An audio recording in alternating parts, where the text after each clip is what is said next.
Gente, preguntas sobre la clase pasada. ¿A dónde hemos llegado?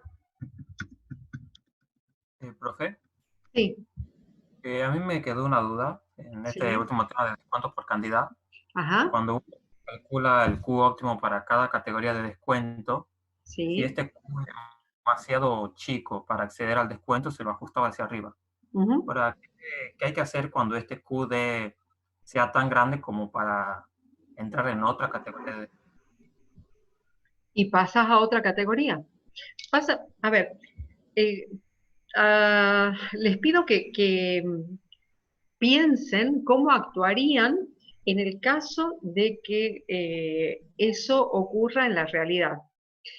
Si, por ejemplo, a vos te daba un Q de de 800 y tu rango ante un Q de 800 en un rango de entre 500 y 700 y estás por arriba, eso quiere decir que naturalmente vas a decir no voy a comprar al precio de entre 500 y 700, sino que voy a ir a ver qué pasa con el precio más bajo.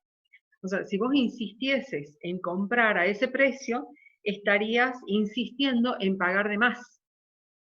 Entonces, naturalmente vas a decir, no, no, no, no voy a pagar de más, voy a probar a ver qué pasa si, si pido una cantidad superior. Imagínate que comes, ¿cómo se llaman eso? Esos turrones, los turrones Arcor, esos que recomiendan como colaciones. Entonces, decís, como ponele 2 por día, entonces calculo comprar, por ejemplo, 60 en el mes. Y cuando haces tus cálculos, de acuerdo a los descuentos que te dan por cantidad, te dicen tenés que comprar, por ejemplo, 70. Entonces, si vas a un lugar y te dicen, mira, entre 30 y 50 tenés un precio, perdón, entre 30 y 70 tenés un precio, y de 71 en adelante otro, y a vos te das 60, entonces capaz que te conviene comprar los 70 a un precio inferior. Ahora, si directamente te diese 75 al precio, ese, digamos, al precio 2, te da una cantidad que corresponde al rango 3, entonces directamente vas a ir a probar la menor cantidad que puedas comprar del rango 3. Pero es una cuestión como lógica, ¿no? Porque decís, bueno, voy a ver qué pasa, por qué comprar una cantidad grande a un precio no conveniente? Imagínate que, a ver, que te dan una promoción de 3 por 2 y vos insistís en comprar los 3 al precio unitario, al precio de comprar uno. Eso no existe, sino que vas directamente a decir, bueno, no será lo que necesito, pero me da la cantidad para entrar en el otro rango. No, no sé cómo más explicártelo, pero es como que es obvio que no vas a elegir pagar de más. Eso es como obvio. Bien, profe, gracias. Bueno, es que no sé cómo más Ah, explicarlo. Sí, ¿quién? ¿y qué pasa si no tenemos la capacidad de almacenar la cantidad del siguiente rango?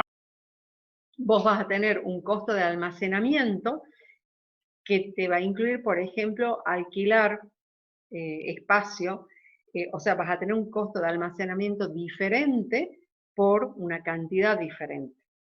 Por ejemplo, que tengas capaz que vos podés transportar en tu vehículo propio hasta 100 unidades, pero como el lote económico te da 110, ponele, es más barato, pero tenés que contratar un flete por la diferencia.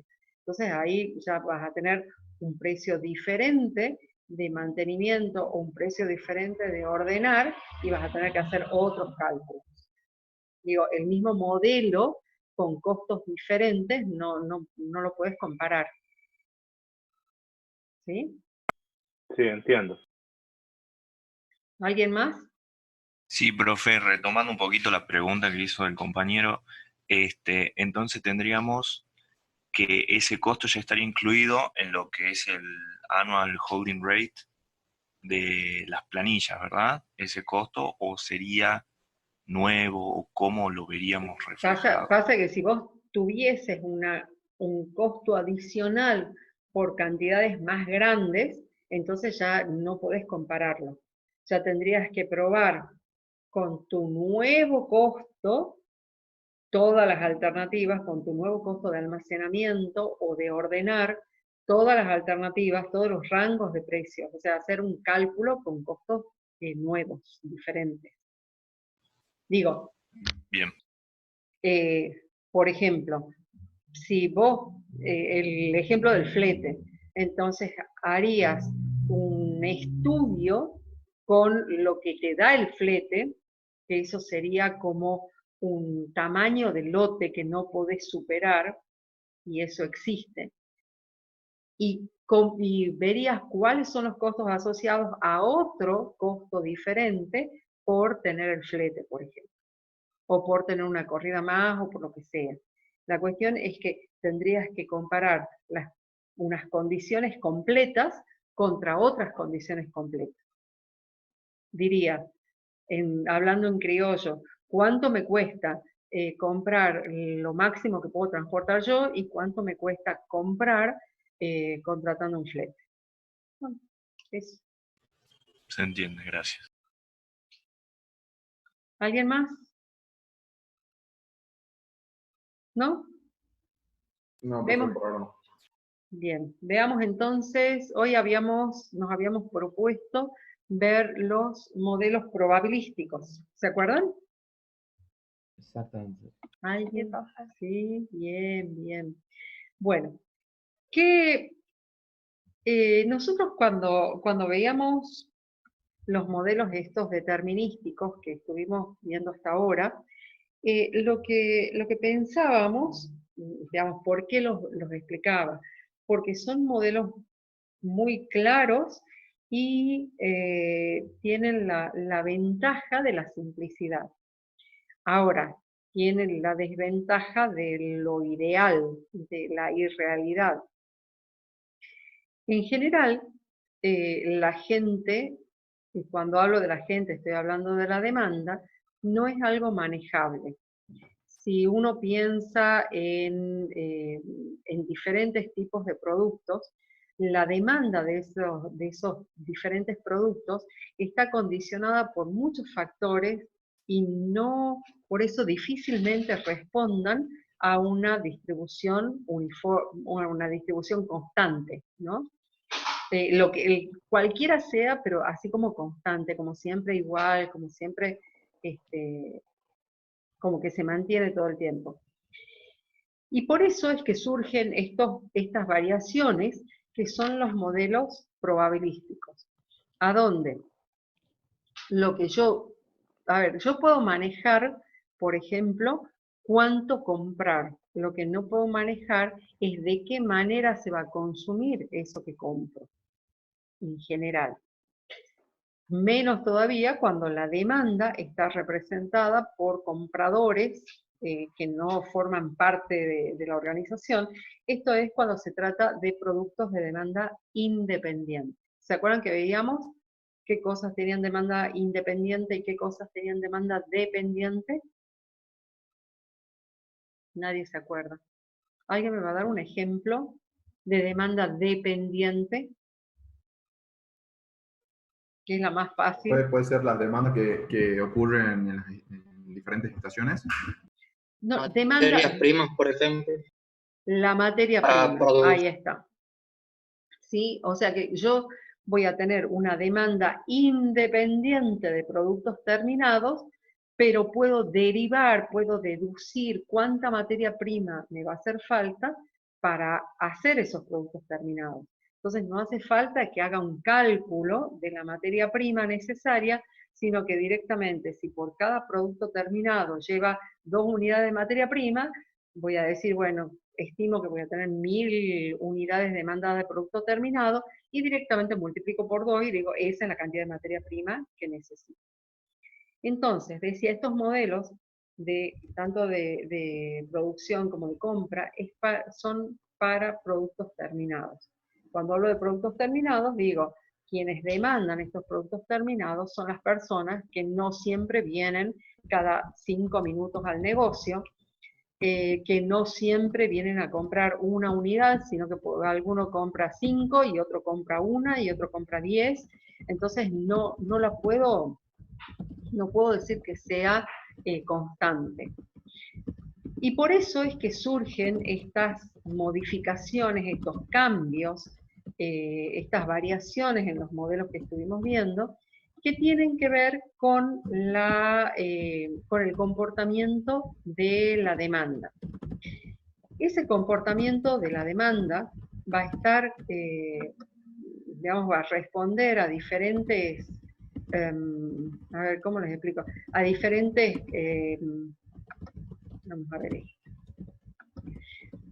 Vamos a ver que responden a diferentes características y eso va a depender del tipo de producto. Por ejemplo, cuando hablamos de un modelo de revisión continua, como es este, lo que estamos diciendo es que el disparador de los pedidos va a estar dado por un punto de pedido o un punto de reposición. O sea, que voy a tener intervalos entre pedidos que son variables, o sea, entre llegadas que son variables, ¿sí? Porque van a depender del momento, no del momento, sino de la cantidad que haya en stock, de lo que se llama posición en inventario, para hacer el pedido. De modo, ¿cómo se interpreta este gráfico? Dice, llega cierta cantidad que se va consumiendo, una vez que toca el punto de pedido, se hace el pedido, porque mi proveedor se demora L, o sea, el lead time en entregarme, entonces se demora L, ahí ya le dije, mira, mandame cierta cantidad, que se sigue consumiendo hasta que llega lo que le pedí. En ese momento llega el lote P, que se comienza a consumir, ya no sé con qué pendiente de demanda. Cuando toca el punto de pedido, le hago el pedido. O sea, cuando digo, ya me queda, no sé, una cantidad, me quedan 100 unidades, digo, tengo que pedir, pido y sigo consumiendo hasta que el tipo me entrega. Ahora, puede ocurrir que la pendiente de la demanda que tenía antes no se mantenga, sino que se intensifique. De manera tal que si antes, cuando tocaba el punto de pedido, llegaba justo cuando lo necesitaba, ahora como la gente ha pedido más, no sé, capaz que era gaseosas, por ejemplo, y hacía calor, entonces se han consumido más gaseosas, entonces la pendiente de la demanda se incrementa y hace lo que se llama un quiebre de inventario, ¿sí? Se llaman quiebres de inventario, rupturas de inventario, los habíamos visto como faltantes, como déficit. Cuestión que cuando llega lo que pedí, se comienza a consumir de nuevo, ahora parece que hace frío, entonces se comienza a consumir poquito, poquito, poquito, hasta que toca el punto de pedido y se sigue consumiendo. Ustedes fíjense que estamos hablando de que los intervalos entre los pedidos son variables y el disparador del pedido es el punto de reposición. Como la demanda durante, por supuesto que acá, en la parte, antes de hacer el pedido, yo no tengo problema, porque mi disparador está bajo control. Mi disparador, que es el punto de pedido, que es la cantidad que me queda en inventario, está bajo control, porque yo digo, yo sé que no importa cuál sea la pendiente, si es esta, si es esa, o si es esa, la cuestión es que cuando toca ese punto, esa cantidad, pido. Entonces ahí no me importa. Pero ¿qué cosa sí me importa? Cómo se comporta la demanda durante el lead time, durante el tiempo de reposición. Entonces, para hacer frente... Disculpe. Sí, decime. No tenemos control nosotros sobre esa tasa de demanda, ¿no? ¿O sí? Tenemos los datos históricos. Entonces, a partir de los datos históricos, podemos armar podemos entender cuál es el comportamiento, podemos saber cuál es la demanda media durante ese tiempo, cuál es la desviación, y de esa manera buscamos cuál es la cantidad de productos que me va a permitir abastecer, satisfacer la demanda durante ese tiempo de entrega que tengo que hacer el aguante. Bien. ¿Alguien más preguntaba algo? Profe, una Sí. consulta. ¿Qué pasaría, por ejemplo, no sé, me imagino así, acá como unas sandalias que podemos vender acá en Tucumán o unas botas, póngale. Sí. Y Sí. como acá en Tucumán el clima es variable y nunca sabemos cuándo va a ser frío ni cuándo va a ser calor, ¿qué pasa en ese caso? Porque al final a veces nunca tenemos invierno y la ropa de invierno nunca nos sirve. Y la Bueno, ropa de verano pasa- termina durando durante más tiempo del año, ¿no? Pasa que para ese comportamiento estacional yo buscaría otro modelo que no es este. Este modelo, ¿para qué me sirve? Para los productos que son muy importantes, para los productos que yo quiero asegurar tener la existencia, como por ejemplo plata. ¿Sí? Yo decido que cada vez que me quede en el bolsillo, a ver, ¿cuánto puede ser? 1.000 pesos, tengo que gestionar que me entreguen 2.000. Porque yo digo, no importa cómo gaste, la cuestión es que yo nunca quiero quedarme con menos que 1.000 pesos en el bolsillo. Porque dice, esa es la cantidad de plata que me va a servir para vivir hasta que me entreguen los 2.000 que pido. Insisto, este modelo sirve para cuando yo tengo productos importantes. Productos, por ejemplo, repuestos o algún producto que es estratégico para mi organización. Algún producto que es como un caballito de batalla, ¿no? Que si no tengo eso, es como que mi plusvalía se fue así menos 10. Entonces, ¿qué ocurre? Como yo quiero asegurar tener eso, en cierto porcentaje de casos, como yo quiero asegurar eso, entonces digo, voy a tener no solamente una cantidad que pido, sino que voy a tener lo que se llama stock de seguridad. Ese stock de seguridad me va a servir, como les digo, para satisfacer la demanda durante el tiempo que se demora mi proveedor en entregarme. Cuanto más grande sea mi stock de seguridad, mayor es la cantidad de plata que yo voy a tener inmovilizada en inventario. O sea, tener stock de seguridad es caro. Por eso es que no tengo stock de seguridad para todo, sino solamente para lo importante. Yo te decía que para el caso de botas, de productos estacionales, no aplicaría este modelo porque no es algo que tenga demanda durante todo el año, que sea estratégico, sino que como es moda, entonces seguramente pido al principio de la temporada y una vez que se agota, chao, no hay más. O sea, no hay, listo. Por eso después aparecen en las ofertas de pares únicos y cosas por el estilo, porque se trata de liquidar todo eso. En este caso, en el de revisión continua, insisto, sirve para cuando los productos son estratégicamente importantes. Entonces, ¿de qué se trata este modelo? De encontrar la cantidad que asegure la provisión durante el lead time ese que me cotiza mi proveedor. Por supuesto que voy a ver cuál es el lead time, el stock de seguridad que me conviene. Porque si yo quisiese asegurar un stock de seguridad si yo quisiese asegurar el 100% de la demanda, o sea, satisfacer el 100% de la demanda, eso implicaría un costo enorme de mantener el inventario. Entonces, ¿qué se hace? Si el producto es súper importante, entonces capaz que digo, bueno, ¿cuál será la cantidad que asegura que el 90% de las veces que vengan los clientes encuentren productos? O 95, o 70, o lo que sea. En síntesis, yo voy a tener algunos productos que no son muy importantes. A ver, ¿qué puede ser? No sé, en un súper capaz una sal parrillera del Himalaya, más o menos. Bueno, eso, si se queda sin, no hay problema. ¿Qué va a pasar?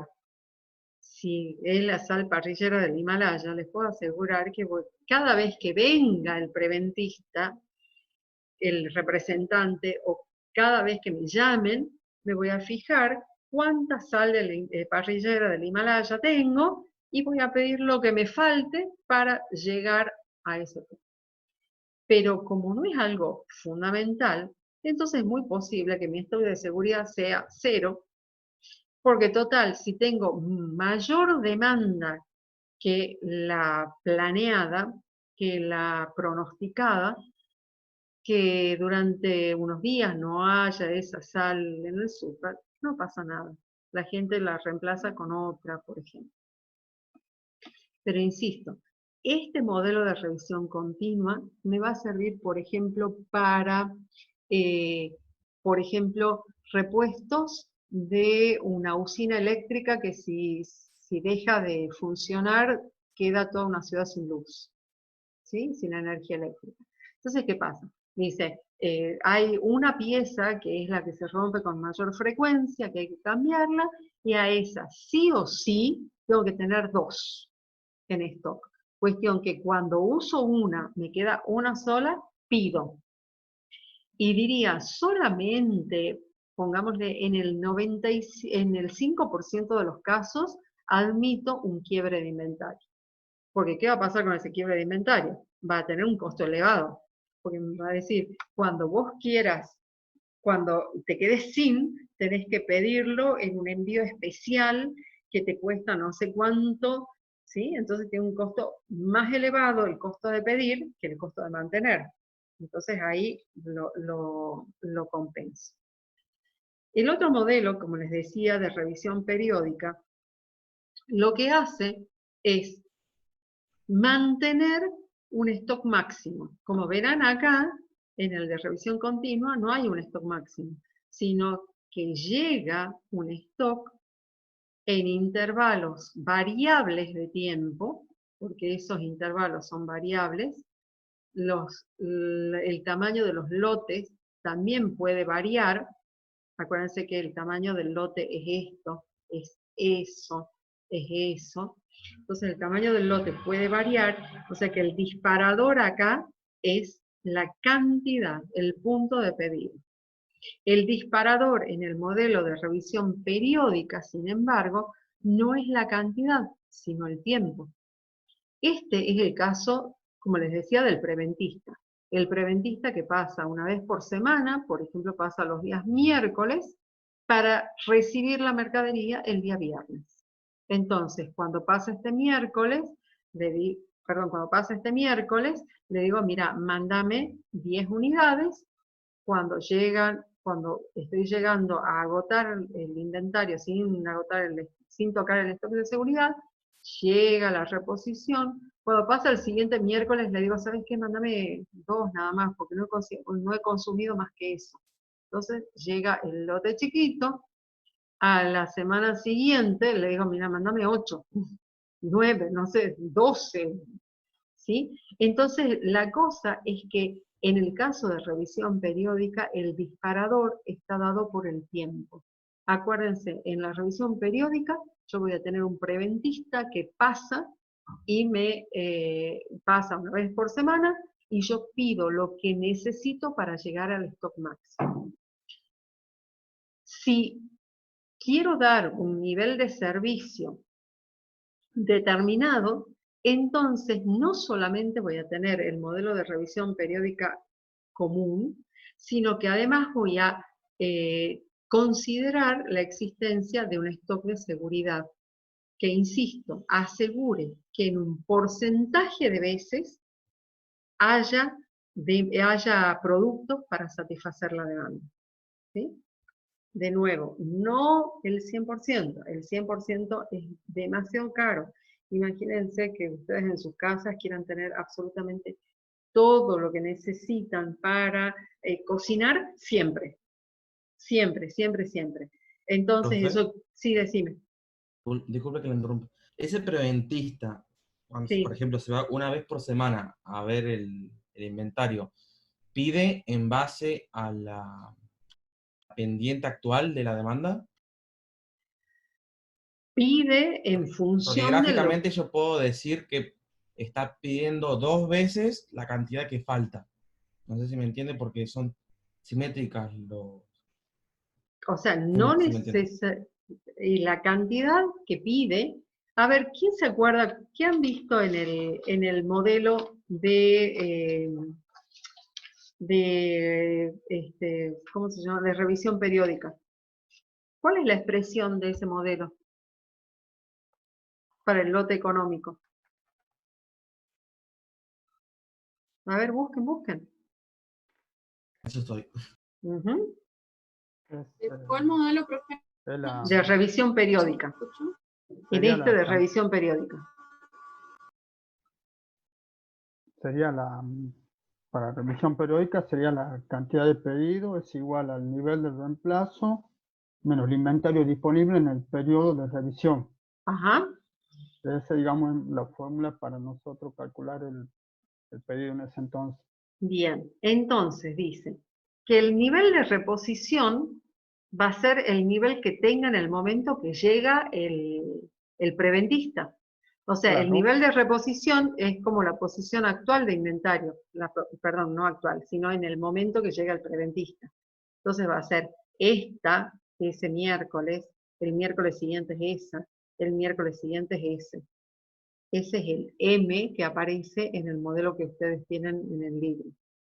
Y dice menos H, que es el inventario disponible durante la reposición. La reposición es esta. ¿Sí? ¿Cuánto hay disponible durante la reposición? Pregunto. Correcto. O sea, yo acá, por ejemplo... O sea, puede ser una cierta cantidad ahí que puede ser tanto positiva como negativa, porque capaz que está incluso abajo del inventario de seguridad. De hecho, en el último momento, cuando usted está señalando ahí, el cursor es que hay cantidad negativa del inventario. Exactamente. Ahí ya me he quedado prometiendo cosas, porque no tenía las existencias, no tenía stock, entonces me he quedado con pedidos pendientes, o me he quedado perdiendo clientes, ¿verdad? Entonces, digo, el tamaño del pedido que haga va a estar en función de cuánto tenga y cuánto necesito para llegar a ese inventario máximo. Imagínense que se trata de espacio en un drugstore, el espacio reservado para las gaseosas X.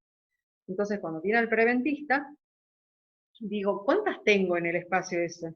¿Y cuántas me faltan para llegar al máximo? Entonces, lo que pido es lo que tengo actualmente, ¿verdad? O sea, lo que debería tener menos lo que tengo actualmente, que me da esa diferencia. ¿Está? Perfecto, profe. O sea, siempre voy a Muchas estar pidiendo lo que me falta para llegar al inventario máximo. Eso hablado en cristiano, diría, ¿cuánto me falta para llegar al máximo? Por supuesto que eso es teniendo en cuenta como la probabilidad del comportamiento de los consumidores. Porque si yo tengo, por ejemplo, una probabilidad de que consuman muy rápido, entonces voy a decir, bueno, voy a destinar a stock de seguridad la cantidad que me asegure que solamente el 90% de esos consumos rápidos sean satisfechos. Profe, disculpe. Sí, sí, decime. ¿Sería ridículo aplicar los dos modelos al mismo tiempo? ¿Para el O sea, mismo revisar, producto? claro, revisar por cantidad y al mismo tiempo, cada determinado tiempo. A ver, habría que buscar el ejemplo.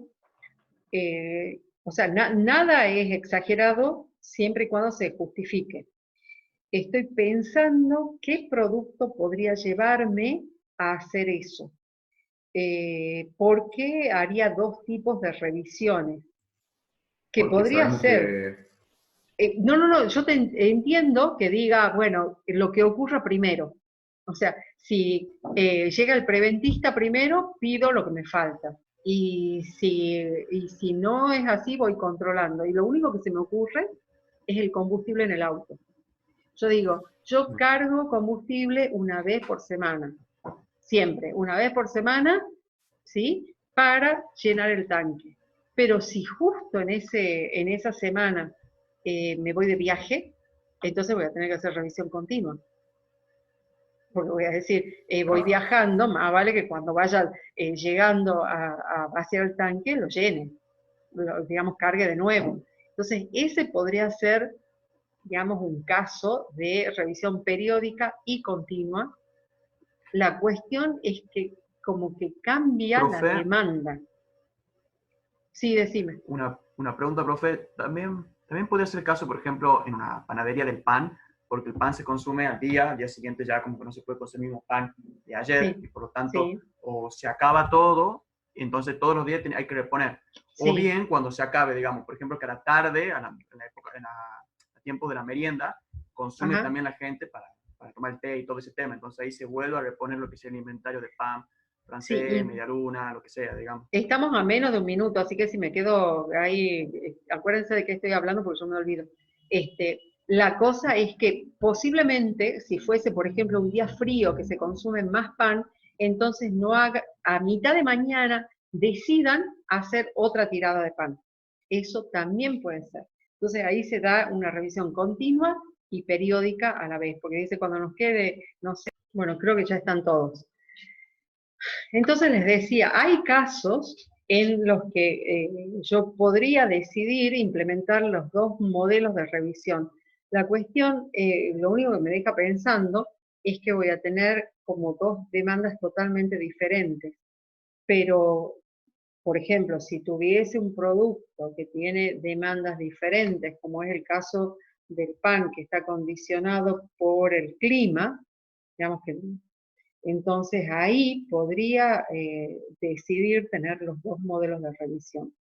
O sea, insisto, todo se puede. Es más, hasta podría armar un modelo que sea una fusión de revisión continua y periódica.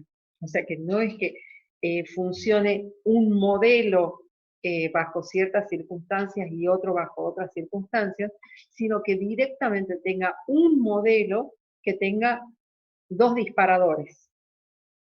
Cuando hablo de disparadores, acuérdense que si estuviésemos hablando de programar, usaría dos banderas.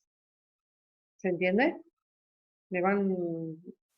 Cuando yo digo banderas, ¿se entiende qué son? Sí, profe. Bien. Entonces, usaría dos banderas. Una bandera que sea por cantidad, que es el caso de revisión continua, y otra bandera que sea por tiempo, que es el caso de revisión periódica. O sea, tranquilamente puedo tener eso. Sobre todo si se trata de un producto tan estratégico como es el caso del combustible de un auto, o sea, sin combustible no funciona, entonces más vale que voy a tener ese modelo complejo que me asegure que siempre tenga combustible. O sea, que pueda funcionar mientras tenga que funcionar. Sí, sí, claro que sí. ¿Alguna otra pregunta? Por ahora. Por ahora no, profe. Bien. Como les decía, como acá estamos viendo que las demandas tienen comportamientos diferentes en los dos casos, entonces nosotros vamos a recurrir a otra, ay, esperen un minutito que lo encuentre. Entonces, vamos a tener que recurrir a otro tipo de comportamiento, a otros instrumentos para tomar decisiones, como es el caso de las distribuciones de probabilidad. Cuando yo no tengo la certeza de cómo se va a comportar la demanda, cuando digo certeza me estoy refiriendo a una demanda constante. Entonces, cuando no tengo la certeza de cómo se va a comportar la demanda, pero sí tengo datos históricos, esto es, voy registrando cuánto se consume, por ejemplo, cuál ha sido la demanda diaria durante no sé cuánto tiempo, y entonces yo puedo llegar a armar esta distribución de densidad, esta función de densidad. ¿Ustedes se acuerdan de eso? De las frecuencias relativas absolutas para llegar a una distribución de probabilidad. ¿Eso no era la campana de Euler o algo por el estilo era? No, cualquiera. Eran las frecuencias que se tabulaban. Exactamente, las frecuencias que se tabulaban. Esas frecuencias tabuladas, vamos a hacer un intento. A ver, vamos acá. Entonces, vamos a tener, por ejemplo, un evento X determinado, que pueden ser el consumo, ventas o algo por el estilo. Vamos a tener una cantidad de veces que eso ocurre. Vamos a tener una frecuencia relativa y vamos a tener una frecuencia absoluta. Uy. ¿Se acuerdan de eso? Ya nadie se acuerda de nada acá. Bueno, entonces, por ejemplo, de todas las mediciones que tengo, el día que menos cantidad de productos he vendido han sido 10. ¿Sí? ¿Cuántas veces ocurrió eso? Capaz que ocurrieron 5 veces. O sea, 5 días de los 100 días registrados, he vendido 10 unidades. Luego me dice, 11 unidades se han vendido, por ejemplo, 10 días. 12 unidades ha ocurrido 15 veces o 15 días. Y así, ¿sí? Hasta, por ejemplo, el día que más cantidad he vendido han sido 20 unidades y eso ocurrió, supongamos, también 5 veces. Cuando yo tengo estos datos históricos, entonces puedo decir, y lo que me falta acá, es decir que la cantidad total de días que he tenido han sido 100. Entonces, yo voy a tener una frecuencia relativa de 5 días sobre los 100 medidos, que me da 0. ¿Cuánto? 0,5. 5. ¿Sí? El otro caso, que es la venta de 11, va a tener 0.1. La venta de 12 tiene una frecuencia relativa de 0.15 y así sucesivamente. ¿Sí? ¿Han hecho alguna vez esto? Sí, profe. Sí, profe. ¿Sí? Entonces, después armaban la frecuencia absoluta, que decía que 0.05 porcentaje de veces, ¿sí?, había vendido 10 y que 0.15 he vendido 10 u 11. y que 0.3 he vendido 10 u 11 o 12, ¿verdad? Y de esa manera iba armando la frecuencia absoluta. Esa frecuencia absoluta o función de densidad me va, cuando yo vea cuál es el comportamiento, si tiene un comportamiento que es simétrico, que tiene la forma de la normal, entonces la puedo aproximar a una normal. También podría ocurrir que tenga una forma exponencial, que tenga una forma linealmente ascendente, que tenga, qué sé yo, cualquier forma. La cosa es que cuando yo veo esta función de densidad, que acuérdense que tiene que llegar a 1, entonces voy a tener incluidos todos los casos. Eso, cuando, si voy a la gráfica de la función normal, que acuérdense que cuando las mediciones tienden a infinito, se aproximan a la normal, entonces, ¿qué va a ocurrir? Esto diría, acá voy a tener las cantidades expresados en función, por supuesto, de los parámetros de la distribución normal.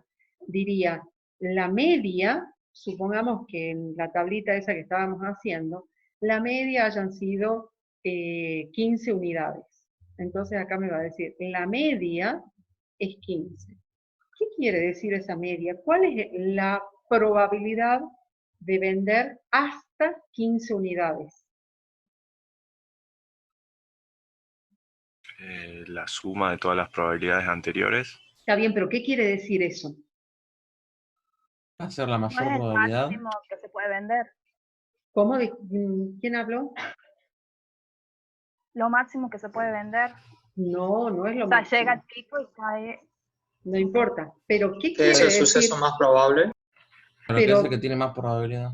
No, no es el más, o sea, coincide la medida y la moda. Probabilidad. Coincide la medida y la moda, es cierto. Pero cuando yo digo la media es 15, ¿qué me quiere decir en cuanto al porcentaje de ventas? Al porcentaje de días con ventas de hasta 15 unidades. Que fueron la Va a ser mitad. Sí, ahí está, ¿ves? Agustín, gracias Agustín. No fui yo, por favor. ¿Quién? ¿Quién ha sido? Que tenía la voz parecida.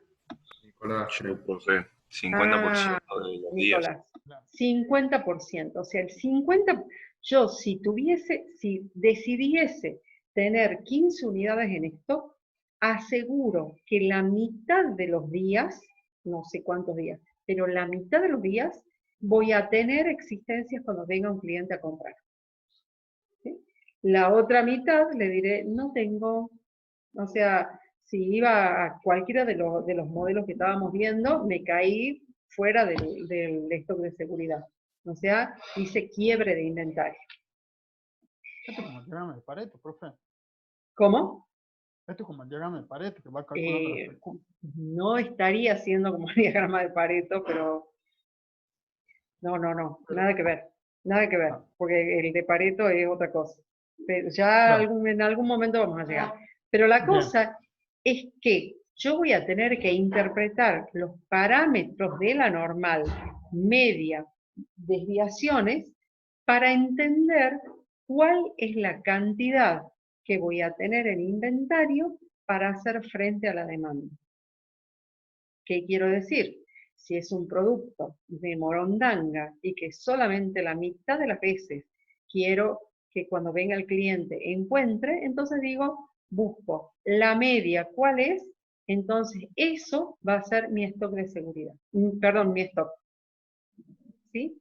Si lo llevase al stock de seguridad, diría, la media durante el tiempo LS es 15, listo. Entonces yo, si es un modelo de revisión continua, cuando llegue a 15, pido, porque sé que eso es lo que me sirve para la mitad de las veces hacer frente a la demanda. La otra mitad de las veces hago quiebre de inventario. Ahora, si quisiese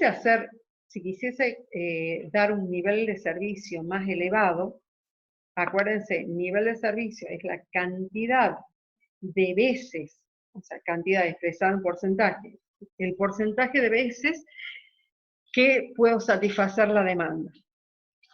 En este caso, por ejemplo, yo tendría que voy a disponer de una cantidad que va a ser la media más z veces la desviación, ¿sí? ¿Se acuerdan que era la desviación alrededor de la media? ¿Alguien? Sí, era cuánto estaban de dispersos los puntos, o sea, cuánto estaba la distancia de uno y otro, digamos, en promedio. Ajá. Y como esta distribución es simétrica, entonces esa media, esa desviación me va a estar diciendo cuántas unidades con respecto a la media esa se desvían los valores. O sea, cómo están distribuidos alrededor de la media. De modo tal que si la media esta habíamos dicho que era 15, si yo hubiese querido poner, por ejemplo, un 60% de los casos, cubrir hasta un 60% de los casos, entonces buscaría, por ejemplo, la media más z veces la desviación para saber cuántos productos implica cubrir el 60% de los casos. Acá está mostrando, dice un nivel de servicio del 90%. Entonces diría, ¿cuántos productos implican tener en inventario o en el stock de seguridad para cubrir el 90% de los casos? Y acuérdense que toda el área abajo de la curva me va a dar 1. Por lo tanto, puedo ver que acá voy a tener 1 menos 0,9 y va a ser el 10% las veces que no voy a satisfacer la demanda. Profe, ¿y a partir de ese 10% calculamos el costo nosotros? ¿De no tener? Bueno, es que depende del producto. Si digo, el costo por el quiebre de inventario está asociado a una penalización, por ejemplo, entonces sí lo voy a hacer a partir de ahí.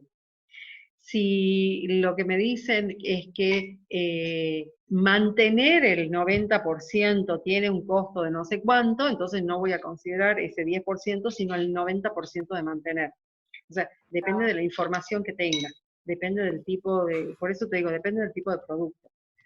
Si fuese un contrato y me dicen, mira, vos tenés una penalización, por ejemplo, en el caso de la energía eléctrica, tenés una penalización por no abastecer de energía eléctrica continuamente, entonces voy a ver cuál es el riesgo que asumo, por ejemplo, capaz que esto es en minutos de no abastecimiento de energía eléctrica.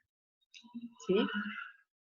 Y como te digo, en otro caso me diría cuánto es lo que gasto por mantener ese 90%. Okay. No hay una sola manera de hacer las estimaciones. Van a depender del mercado, de todo. No es una sola cosa. Okay. ¿Se entendió eso entonces? Sí, profe. Sí. Sí. Hay una, como venimos, ¿cómo?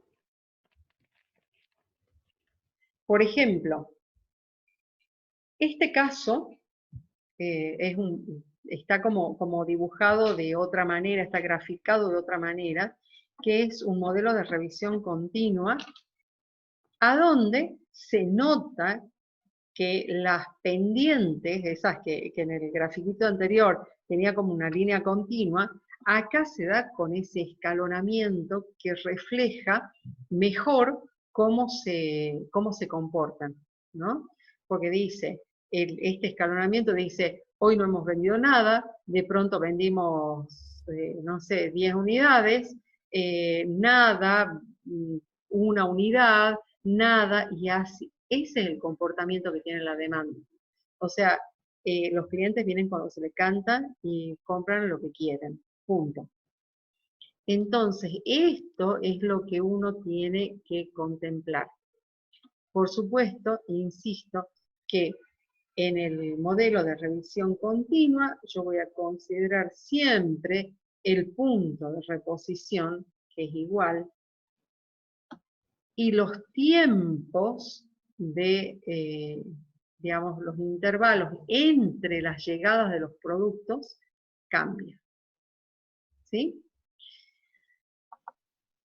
Entonces ahora les voy a pedir, ¿se acuerdan que vimos un diagrama como ejemplo, un diagrama de bloque para el algoritmo anterior que hemos estado viendo el día jueves? Bueno, sí. Ustedes fíjense que este es uno posible, de un sistema de revisión periódica. Insisto, cada uno hace como quiere. Este modelo de revisión periódica, este diagrama de bloques dice, si quieren, arrancamos desde acá. Es tiempo de reposición, o sea, llegó el momento de pedir. Acuérdense que cuando hablo de revisión periódica, el disparador es el tiempo. Entonces dice, ¿llegó el tiempo de revisar, de pedir? No. Entonces, sigue, dice, esperando la demanda. Está ahí esperando que o no pasa nada o hay una demanda. La cuestión es que esto saca del inventario hasta que llega el momento de reponer.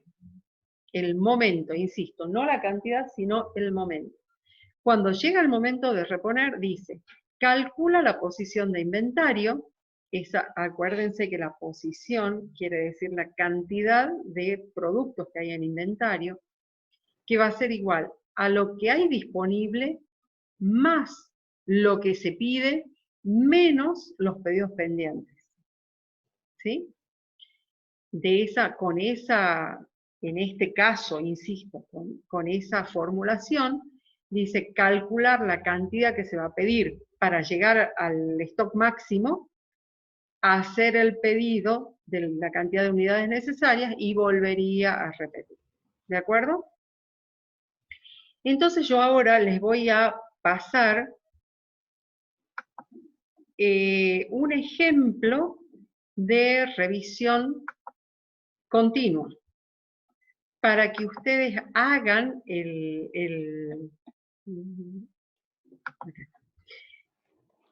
Entonces, para que ustedes hagan el diagrama de flujo para ese modelo de revisión continua. Entonces les digo, hagan el diagrama de bloques y vean si se comprueba con estos datos. ¿Qué quiere decir? El diagrama de bloque anterior era como una cosa así como muy genérica. Lo que yo necesito es que el modelo que hagan ustedes, el diagrama que hagan ustedes, contemple que tienen, por ejemplo, un input de la demanda promedio, del tiempo de entrega, o sea, que tienen datos que tienen que ingresar, que tienen cálculos para hacer, que tienen un disparador que conseguir, o sea, una bandera que tiene que aparecer, y un resultado que muestra. Entonces, sugerencia, resuelvan este problema, luego hagan el diagrama de bloque y vean si corre. Puede ser son las 5:30, a las 6:05, ¿podrá estar? ¿Calculan? Iván, decime que sí. Hace una cara de sí, por supuesto. Sí, por supuesto. Trataremos. Bueno, por supuesto. Escúchenme, yo estoy acá, entonces cualquier cosa, cualquier pregunta que tengan, la formulan. ¿Listo? A trabajar. Bueno. Si quieren silenciarse todos o quieren hablar entre todos, no hay problema. Hagan de cuenta que estamos en el aula. ¿Ok? Bueno, empiecen nomás.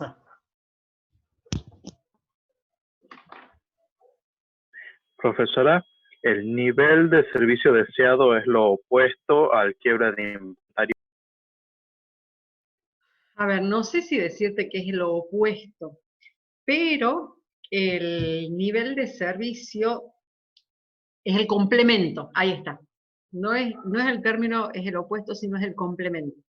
O sea, lo que yo no doy, yo doy el nivel de servicio complementario de lo que admito quebrar inventario, de lo que admito no tener existencia. O sea, si quiero dar el 95% de nivel de servicio, el 5% digo, me voy a quedar sin stock.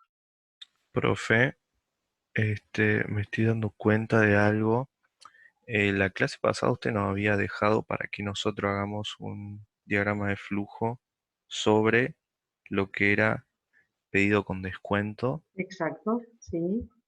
pero para hoy no la habíamos visto. No hay problema. No hay problema. Ah, bien. Bien. No me olvido. Pasa que nosotros vamos armando, ustedes van armando también la tabla comparativa. Ya vamos, cuando terminemos todo, ahí vamos a ver todo y vamos a ir comparando para sacar conclusiones. No te hagas problema que no me olvido. Gracias. Bien. Era porque recién nos mostró también un diagrama, sí, ¿verdad? Que correspondía al tema de modelo de inventario de periodo único, ¿verdad? No periodo único, ¿cómo se llama esto? Revisión periódica.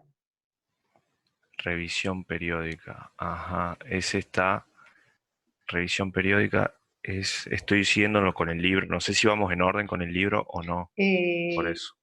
No, creo que en el libro aparece primero periodo único. Sí, después cantidad de pedido, modelo punto de reorden con demanda probabilística y recién al último, recién después de eso aparece revisión periódica con... El de cantidad de pedido, punto de reorden con demanda probabilística, es el de revisión continua. Bien, ¿sí? Bien. Y el último es el de revisión periódica. Perfecto, bien. Ahora entiendo. Gracias. Profesora, yo estoy confundido porque el diagrama de flujo que usted mencionó. ¿Te has silenciado, Nico? Pide el pedido pendiente y eso no lo encuentro en el enunciado. Y no lo tiene.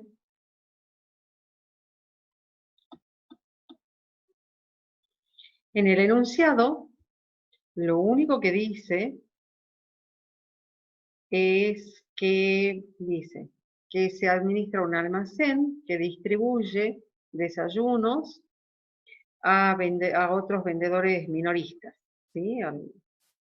Entonces dice, el alimento tiene una demanda de 200 cajas por día, se entrega con 4 días de demora, la desviación de la demanda diaria es 150 cajas, o sea que de esas 200 cajas hay algunos días, o sea el peor de los días, han distribuido solamente 50, y por ejemplo el mejor de los días, capaz que 350, ¿sí?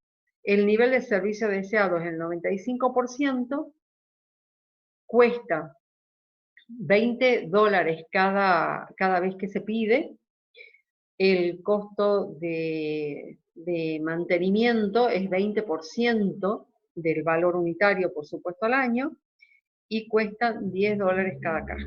Dice, supóngase que se utilizará un sistema de revisión continua y también que el almacén abre 5 días a la semana, 50 semanas, o sea, 250 días al año.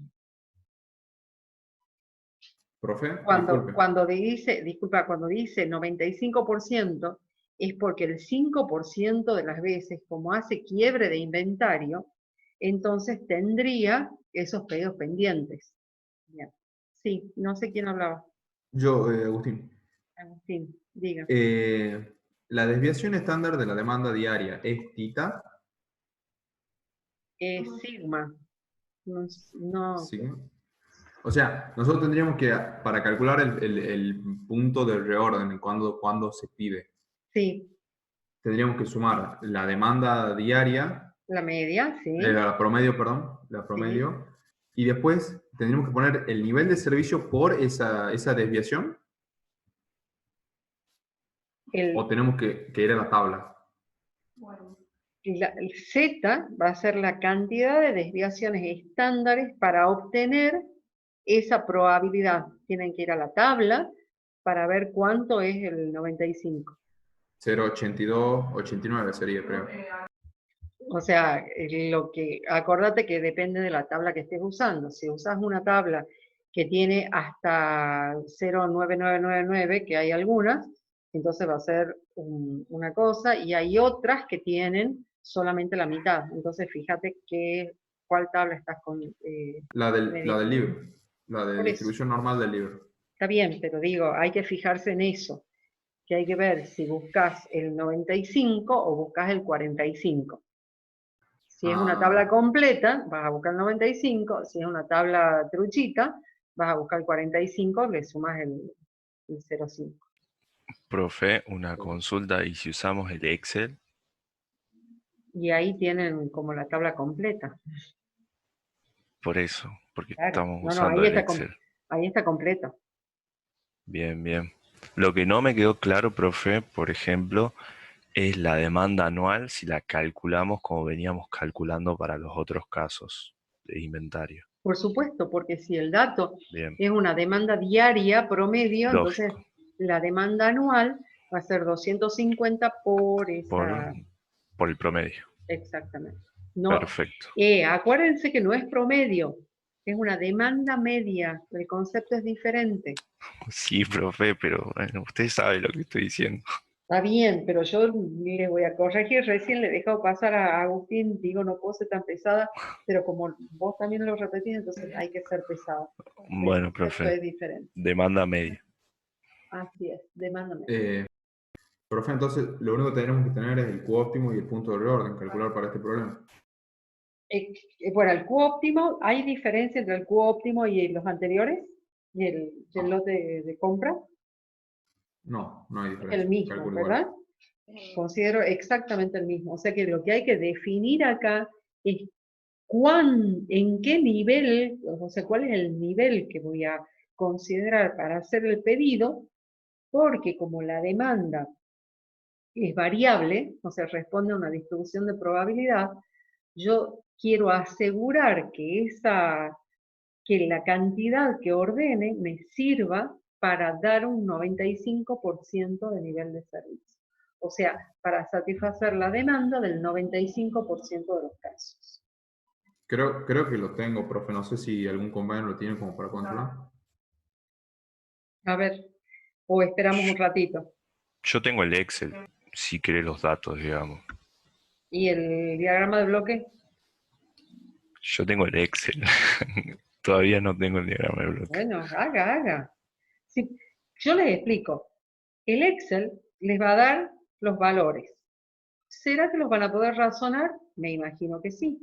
Pero el diagrama de bloque seguro que los lleva a razonar, a entender cómo funciona. Por eso es que insisto en el diagrama de bloques, porque les incorpora el algoritmo mismo del modelo.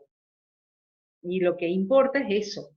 Lo que importa es que entiendan cómo funciona, no que puedan cargar datos en una planilla. Eso es lo de menos. Por eso es que jorobo con los diagramas de bloque. Ahí veo que van publicando, que van chateando los valores, ¿sí?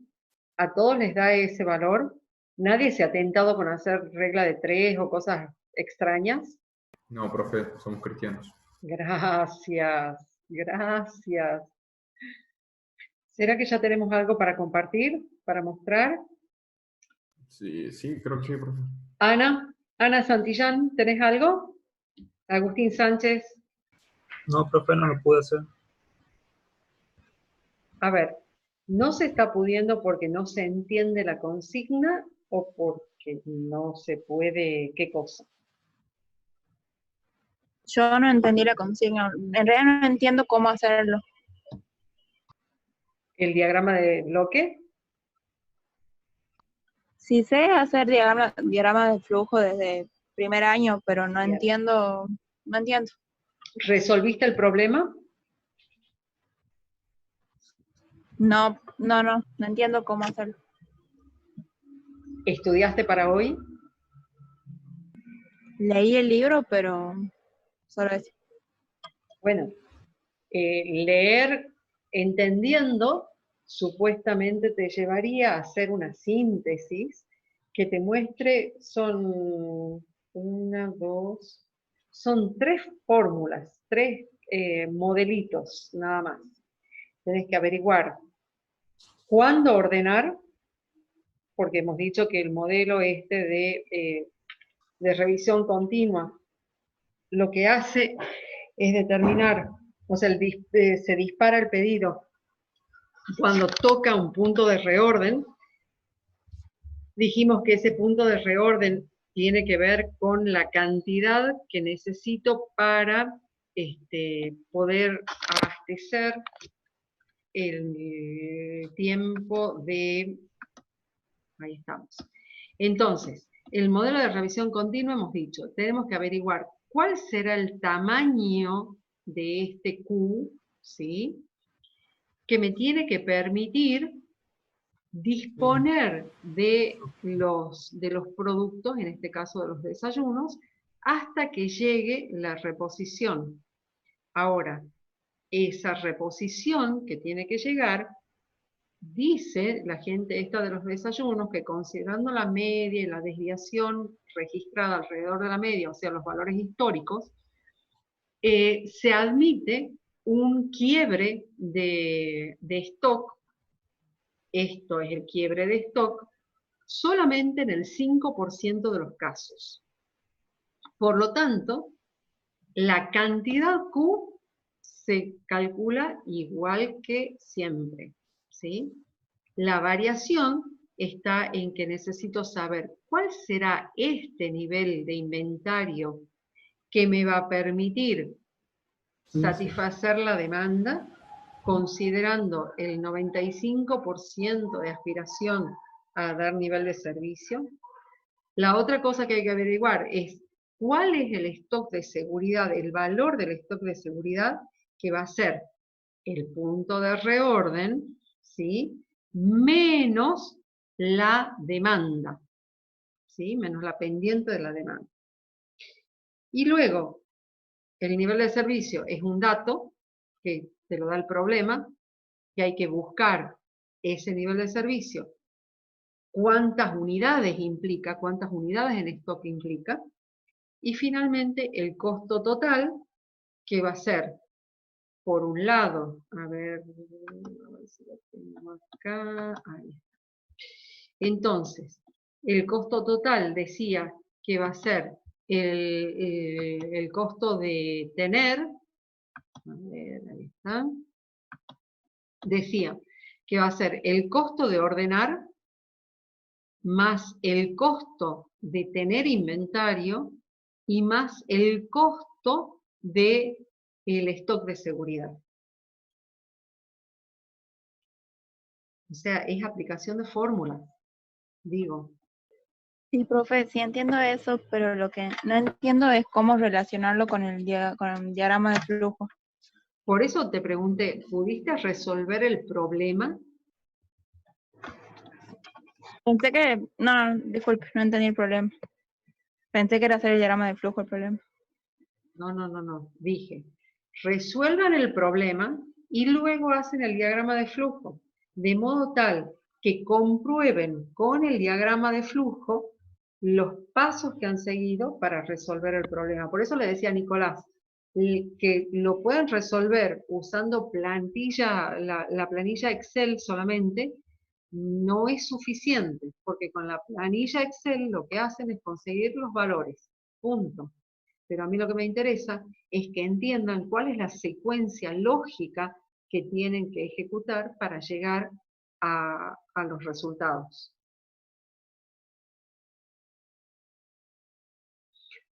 La otra pregunta, ¿saben cómo buscar los valores en las tablas normales, por ejemplo? Yo no me acuerdo, por eso directamente fui al Excel, pero sería una cuestión de revisar apuntes del año pasado. Nada más. Acaban de poner acá, profe, yo no me acordaba y en el chat los chicos han puesto como... Tampoco me acordaba al principio y después leyendo el chat no me acordé, digamos. Ajá, bien, sí.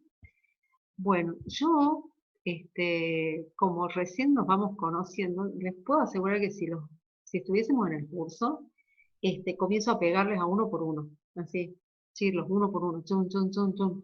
Reparto, ¿cuántos son? 26, 25, imagínense, todo re contenta de sacarme así toda los diablos. Pero, hablando en serio... Con amor, profe, supongo. Obvio, obvio. Claro, amor a la gente de mi casa, que vuelvo y estoy así relajada de haber golpeado gente.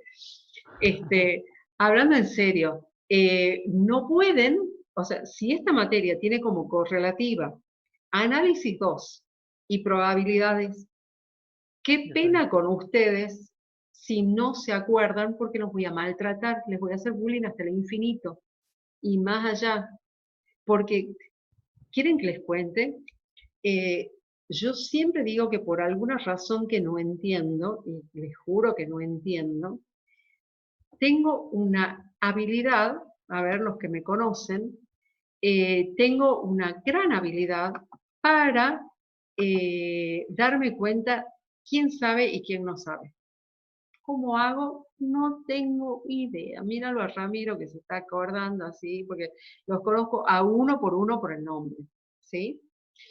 Esto me da un poco así como de impotencia de tenerlos y encima veo en algunos casos los nombres nada más, en otros casos apenas una fotito, pero parece que ese sexto sentido me lleva a preguntar, aún así, justamente a quienes no entienden o no saben. Entonces, a la gente que hoy le pregunté, que me dijo, no entiendo la consigna, al final les quiero decir una cosa. Yo sé que no han estudiado. Y esta materia es para gente que estudia todas las clases.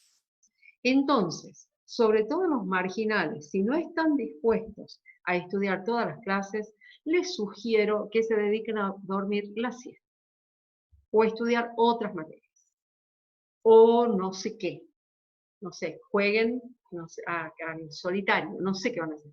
Pero no pierdan tiempo, porque esto es para gente que sigue la materia.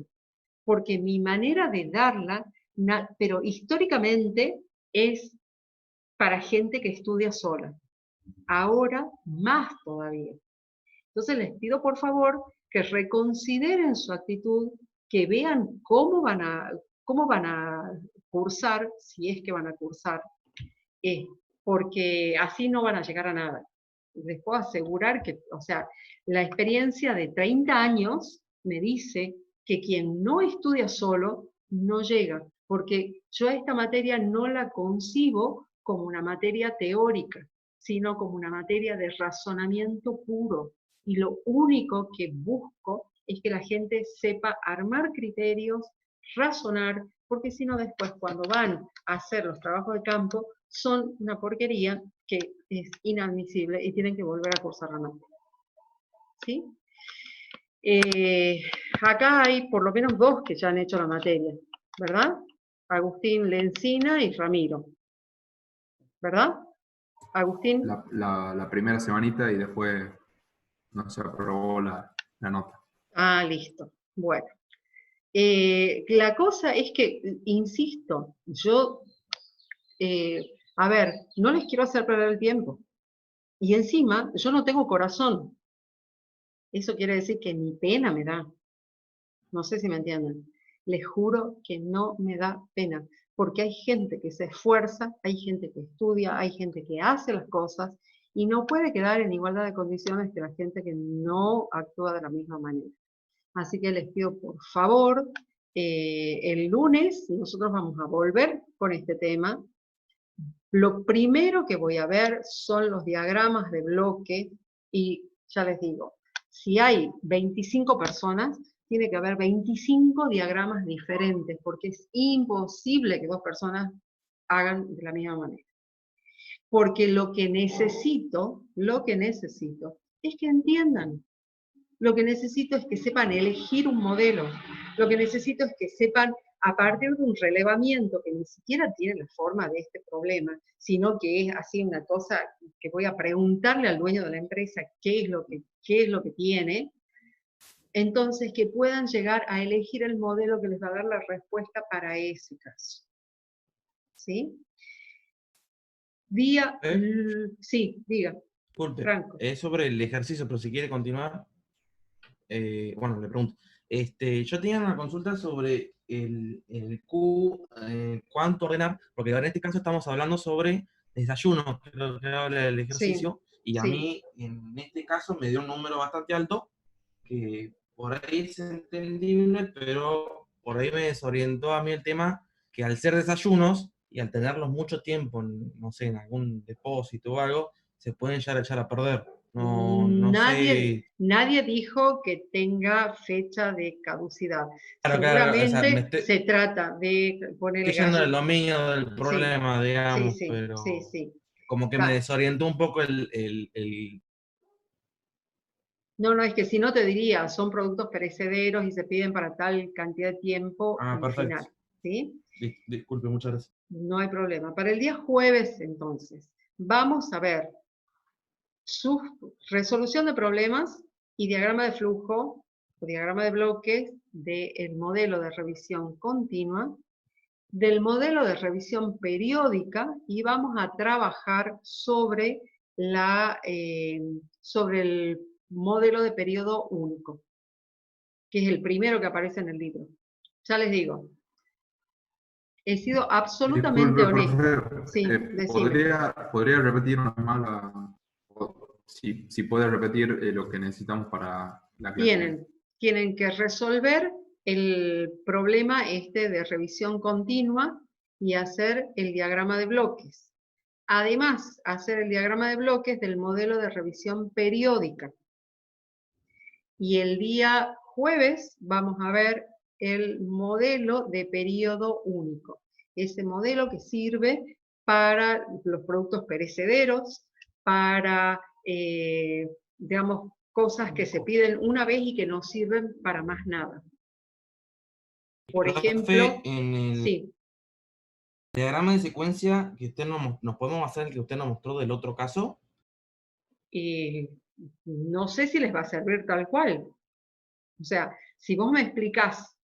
No, claro, porque usted nos está pidiendo dos, nos está pidiendo diagrama de bloque, de revisión continua y de revisión periódica. Claro, pero les acabo de decir, no todo el mundo lo va a pensar de la misma manera. Es más, sería muy extraño que dos personas piensen de la misma manera. Por eso les digo que cada uno tiene el suyo. Entonces, quieren tomarlo como referencia, googleen y van a encontrar de los dos. Pero no es esa la idea. La idea no es que tengan el diagrama hecho, sino que tengan el modelo entendido. Entonces, pedirles un diagrama de bloques es pedirles que piensen esto y que lo puedan traducir en símbolo. Profe, una consulta sobre este enunciado que nos dio. Decime. Entonces, también me cuesta entender exactamente sobre qué es el diagrama que nos está pidiendo. Nos está pidiendo cómo hacemos la parte del cálculo para llegar a los valores. Simplemente no quiere que hagamos como llega, se pide algo, se descuenta del stock, se pide otra cosa y así hasta llegar al punto de reorden. El punto de reorden, lanzo la orden. Exacto. Eso no. Eso sí. Bueno, es que lo que no estoy entendiendo es si quiere que le digamos paso a paso cómo hicimos el cálculo para llegar a eso, o cómo estaría funcionando el inventario. Que eso tiene que estar en el diagrama de bloque. Si ustedes tuviesen que hacer una aplicación para hacer una revisión continua, ¿cuáles serían la secuencia de pasos que incluiría la aplicación para poder hacer? Entonces hacemos un diagrama de bloque genérico para todos los cálculos. Exactamente. No lo particularizamos. Exactamente, pero en el diagrama de bloque es fundamental que aparezca la bandera que les diga, llegué al punto de reposición. Si no está eso, no es. Bueno, de eso se trata. Perfecto, profe. Bien, ¿Sí? bien, bien. Listo. Nos vemos el jueves entonces. No, profe. Exacto. Listo, Hasta que luego. tengan buena semana, chicos. Hasta Igualmente. luego. Sí, hasta luego. Chao. Buena semana, profe. Igualmente. Gracias. Chao. Chao, hasta luego, profe. Chao. Mm. Oh.